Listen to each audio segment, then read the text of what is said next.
북한에 큰 수해가 났다고 전해드렸는데요. 이번 사태가 남북관계 변화에 또 중요한 변수가 될 수도 있어 보여서 주목됩니다. 우리 정부가 적십자사를 통해서 북한의 구호 지원을 전격 제한했기 때문인데요. 죄송합니다. 이 소식 알아보기 전에 먼저 북한의 폭우 피해가 얼마나 되는지 다시 한번 짚어보겠습니다. 홍수가 나기 전후의 모습을 비교한 중국 접경 지역의 위성사진을 보니까요. 이 지붕만 남긴 채 모두 물바다로 변해서 상황이 정말 심각한 걸 한눈에 봐도 알 수 있습니다. 네, 60년 만에 가장 큰 폭우로 압록강이 범람해서요. 북한 신의주 일대 주민 피해가 심각한 것으로 알려진 상황입니다. 우리 통일부가 이 홍수 전후의 상황을 비교해 볼 수 있는 자료를 공개를 했는데요. 함께 보시면요. 이 신의주와 의주 일대를 강타한 이 폭우 피해 규모를 어느 정도 가늠하실 수 있을 겁니다. 특히 이 이성계의 회군 역사로 잘 알려진, 그러니까 위화도 회군으로 잘 알려진 위화도 북부는요. 압록강이 범람을 하면서 건물이 들어선 일부 구역을 제외한 주변 지역이 모두 침수가 됐습니다. 올해 5월만 해도 이 녹색이 선명했던 경작지는 자취를 감췄죠. 또 철로를 삼킨 거대한 물길 앞에 하염없이 멈춰선 열차를 담은 사진도 공개됐는데요. 침수 전 위성 사진에선 경작지 사이로 시원하게 뻗은 철로를 확인할 수 있어서 대조적입니다. 여기에 강 범람으로 열차 주변의 낮은 건물 수십 채도 침수된 것을 확인할 수 있고요. 종전에 위화도 중심부 마을을 촬영한 위성 사진에는 주택 수백 채가 경작지에 둘러싸여 있지만 수해가 난 뒤 찍은 사진에는 논밭은 보이지 않고 주택의 지붕 일부만 나타날 뿐입니다.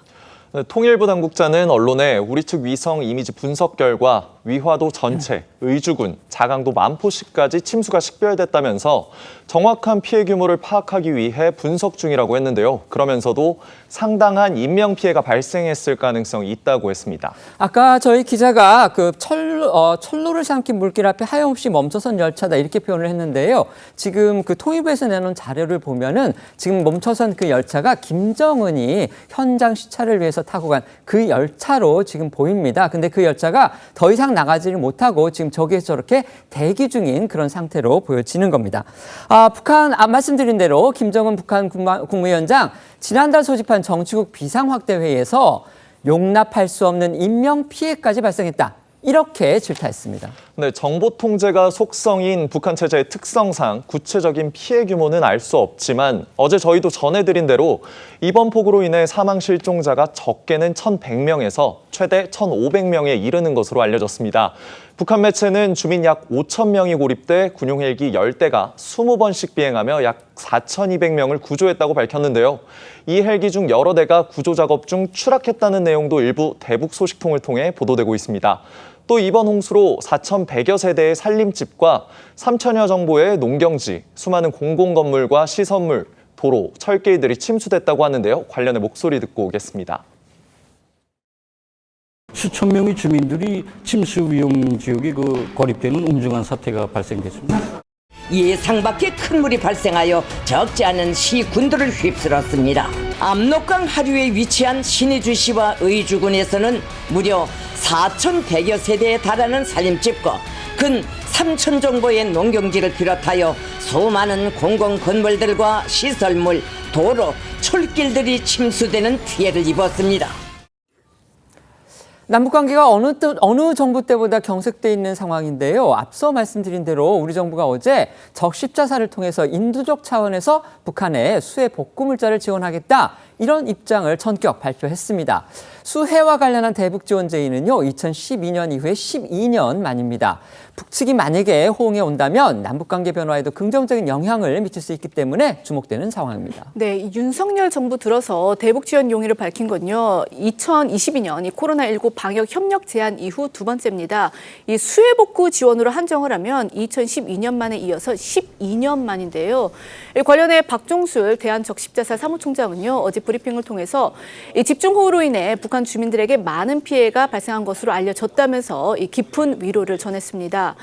이어서 이 인도주의와 동포의 견지에서 이 북한 이재민들에게 긴급하게 필요한 물자들을 신속히 지원할 용의가 있음을 밝히며 이 지원 품목과 규모, 지원 방식은 북한 적십자회 측과 협의할 준비가 돼 있다면서 이 조속한 호응을 기대한다고 했습니다. 목소리 들어보시겠습니다. 최근 신의주 등 평안북도와 자강도를 비롯한 북한 지역에 내린 집중호우로 인해 북한 주민들에게 많은 피해가 발생한 것으로 알려졌습니다. 우리 측은 북한 주민들이 처한 인도적 어려움에 대해 인도주의와 동포애의 견지에서 북한의 이재민들에게 긴급히 필요한 물자들을 신속히 지원할 용의가 있음을 밝힙니다. 지원 품목, 규모, 지원 방식 등에 대해서는 북한 적십자회 중앙위원회와 협의할 준비가 되어 있으며 조속한 호응을 기대합니다. 아시다시피 북한이 지난해 4월이죠. 남북 공식 연락 채널을 지금 차단한 상태입니다. 그렇기 때문에 우리 정부로서는 어쩔 수 없이 또 물론 이제 적십자사가 그동안 대북 교류의 어떤 창구이긴 하기 때문에 물론 적당한 그런 창구이긴 하지만요. 어쨌든지 간에 그런 이유 사정도 있기 때문에 이제 적십자사를 통해서 입장을 발표한 걸로 그렇게 보입니다. 이제 북한에 넘어간 상황입니다. 하지만 윤석열 정부 출범 이후에 이 김정은의 대남 강경기조 정책 기조 이것에 비춰본다면 우리 측 제안 받아들일 가능성 솔직히 그리 높지 않다는 관측이 나옵니다. 네, 그렇습니다. 앞서도 말씀드렸듯 최근 북한이 두 국가론을 내세우며 대남 적대 노선을 견지해왔을 뿐더러 우리 측의 대북 전단지 살포에 맞서서 북한의 오물풍선 살포, 9.19 군사합의 파기에 따른 비무장지대의 긴장감 고조 등 남북 관계는 어느 때보다 꽉 막혀 있는 상황입니다. 특히 북한이 러시아와 군사동맹 수준의 조약까지 체결하면서 남북 관계는 최악으로 치달아온 게 사실입니다. 또 김정은이 이 수해 피해 현장을 직접 찾아서 현장 지도에 나선 상황에서 우리 정부의 도움을 받는다면 이 리더십에 상처를 입을 것으로 판단할 가능성도 높아 보이는데요.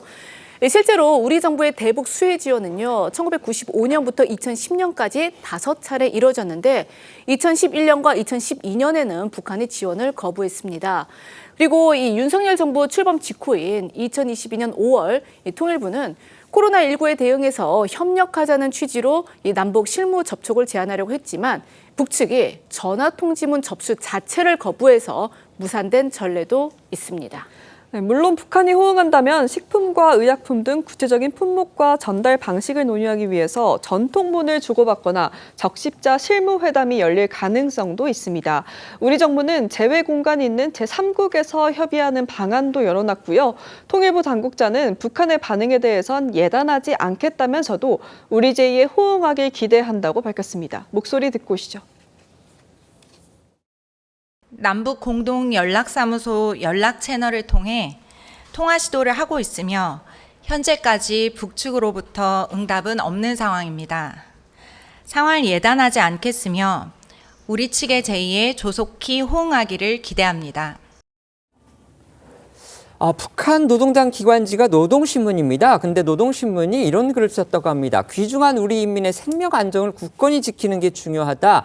무너진 건물은 다시 지을 수 있어도 무엇으로도 보상할 수 없는 게 바로 인명피해다. 이렇게 썼습니다. 결국 역으로 본다면 그만큼 지금 북한 주민들의 피해가 아주 심각하다는 걸 노동신문이 인정했다. 이렇게 볼 수도 있겠습니다.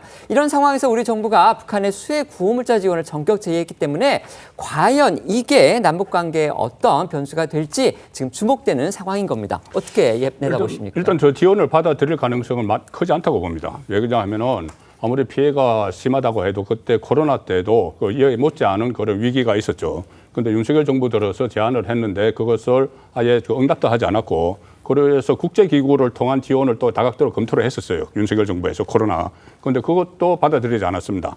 그런데 지금은 더 악화가 되는 상황이죠. 지금 대한민국을 적대 국가로 규정을 했지 않습니까? 동족에서. 그렇습니다. 동족 개념이면 수총을 받아들일 수도 있는데 적대 국가로 했고 그리고 북한 주민들에게 선전을 했기 때문에 선뜻 받아들일 수가 없을 거예요. 그게 상당히 어려울 텐데 그래서 이번에도 국제기구나 민간 단체를 통해서 지원하는 방안이 또 검토는 되고 있다고 합니다. 어쨌든 좀 더 노력해서 조금 전에 적십자 회담 이야기도 접촉 이야기도 나왔는데 이것을 계기로 해서 남북 대화의 물꼬를 터는 그런 방향도 좀 긍정적으로 적극적으로 좀 검토를 할 필요가 있다고 봅니다. 알겠습니다. 일단 말씀하신 대로 북한 내의 상황을 보면은 이번에 아무리 인도적 차원의 지원이라 하더라도 수해복구에 대해서 안 받아들일 공사는 큰 거는 같아요. 하지만 이제 받아야겠죠. 말씀한 대로 인명피해가 매우 심각하다고 인정을 한 상황에서 그렇습니다. 제일 중요한 건 의료, 식량, 그다음에 이게 재건에 대한 여러 가지 지원이 필요합니다. 이건 국가적인 자존심이나 정치적인 부분들을 생각할 필요는 없다. 그래서 인도적 차원에서 무조건 받아들이고 한국 정부 차원에서 윤석열 정부도 이번 계기를 통해서 저는 그런 생각이 들어요. 한반도 이 정세가 변할 수 있다. 미국 대선의 영향에 따라서 지금 현재 어떻게 될지 모르는 상황이고 그런 의미에서 이 지원을 통한 어떤 물꼬가 하나의 단초가 될 수 있지 않을까라는 측면에서는 국제기구뿐만 아니라 민간기구를 통해서라도 어떻게 해서든지 지원을 통해서 하나의 단초를 만드는 중요한 계기이기 때문에 좀 신중하게 좀 면밀하게 좀 접근했으면 좋겠다라는 생각을 가지고 있습니다. 김정은 위원장이 자기 자신의 체제의 안위보다 만약에 북한 주민들, 북한 동포의 어떤 안위를 생각한다면 당연히 이거 받아들일 텐데 과연 그렇게 할 수 있을지 저희가 좀 지켜보겠습니다.